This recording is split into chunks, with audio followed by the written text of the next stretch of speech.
want to make sure that our principals and all of our personnel are very used Who? to and No, are it's not ready Mr. to Grigg. It's continue what they're David doing. Grigg. So, What can I Dr. help you with? Alexander and myself also are going to each school to help conduct Who this. says that? High school one went really well. We learned a lot. I And haven't been our partners trespassed. from the You got a community judge's also learned a order? lot about what we do. Do you have a judge's order? So we're going to be I have a providing, task to do. at those site visits, we're going to be reviewing our operating procedures and conducting a site tour. And the why is we want to build those relationships. We want to make sure that when those fire personnel and those law enforcement personnel come into the building, that it's not a shock for anyone for them to be there, and so that we can consistently reach out to them. I had a question today from a school about a certain fire code, and I texted our new relationship that we've built with Boone Fire, and texted them really quickly and said, hey, tell me about this. I got an immediate answer, and I was able to answer the principal back immediately, which is good for us that we can continue to do all the good things that we're doing. The next step will be a safety audit. We are going to use a task checklist system that we vetted through a couple different resources, and it's a tiered system, so we'll be able to tell ourselves where we're at for each indicator on school safety, and this will give us trended data. So we'll have a baseline for this year, and then we'll be able to trend that later on. We'll have some short and long range improvements that we'll be doing for school safety. Just a little bit of what we do for housekeeping every year. We have the Say Something app, which is a platform for our students to provide to us any kind of information that they are fearful of or feel like someone in the building should know about. Maybe they don't want to come to someone face to face. And so we've got that system going.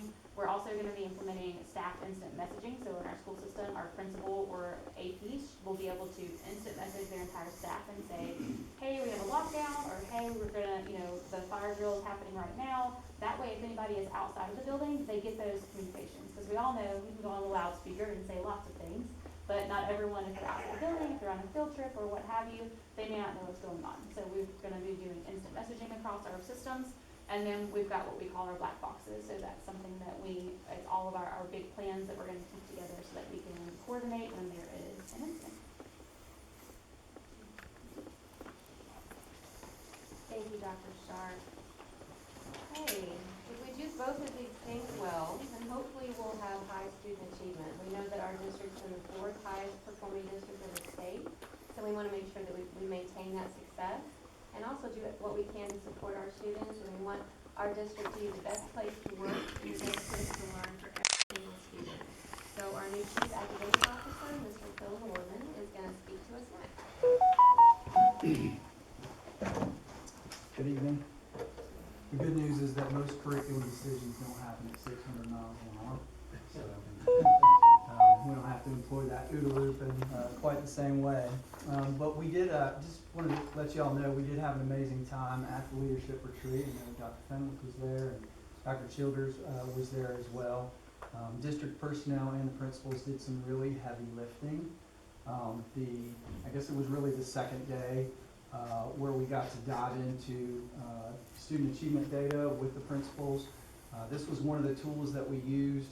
You can see here, this was what we call a little note catcher, where principals, we provided them with their achievement data from this past school year's end of grade test and some of the EOC courses at the high school as well.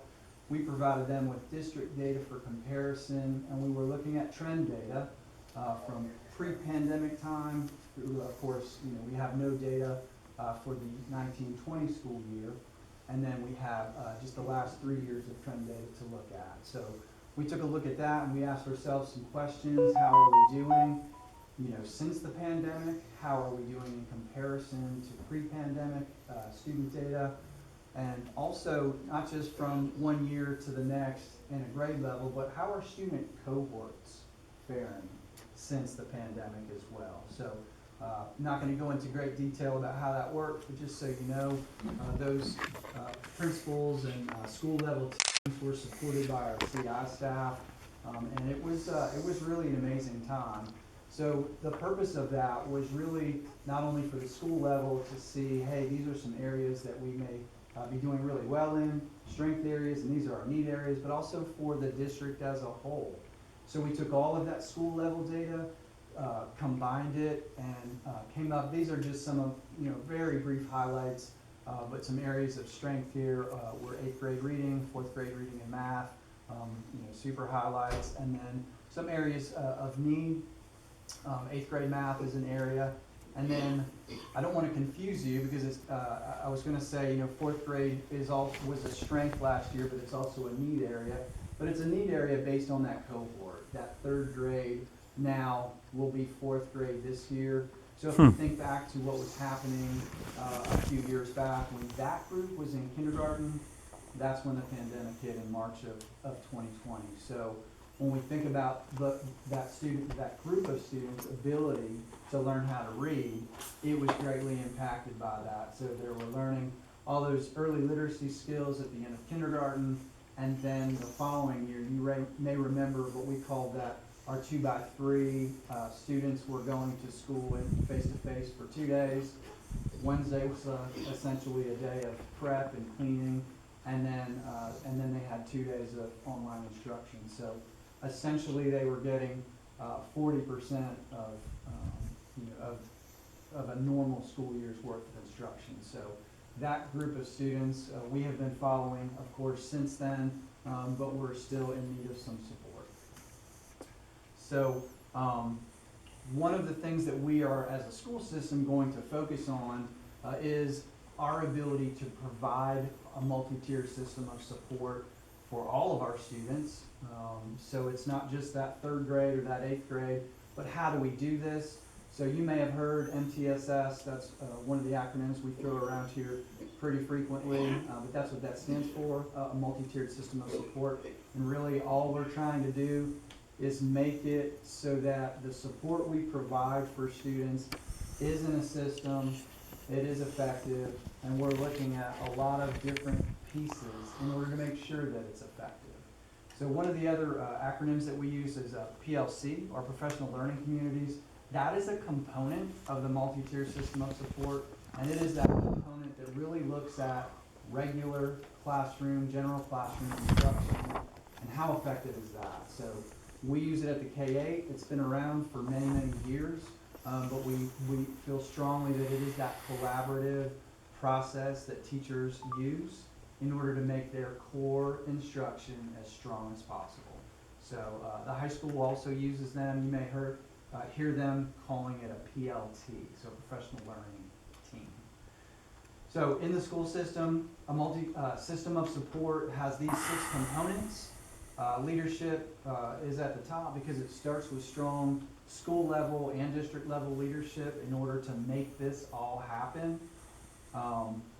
Our infrastructure needs to be really strong, which means not only our schedules to support students, but also our team level, our team structures at the school level. How strong are they?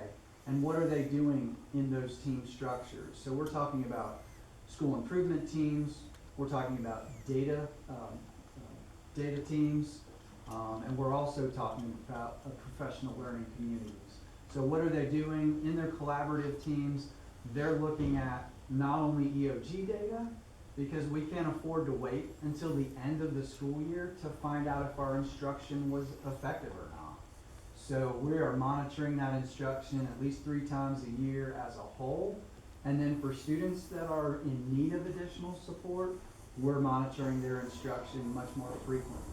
And so that's what that second bullet down there refers to as the 3-tiered instruction intervention model. So when we look at how we're doing and what we're doing for students, our core instruction is called Tier 1, our supplemental instruction or intervention is called Tier 2, and then the most intense that we can offer is Tier 3. So it just makes good sense, and it's just really turning what good teaching is into a system, making sure that we're using data to do that. So we don't want to just guess if our students are doing well or not. So this is a brand new to us graphic that the C&I team had worked really hard on this summer to just kind of refresh what we have done for the last several years.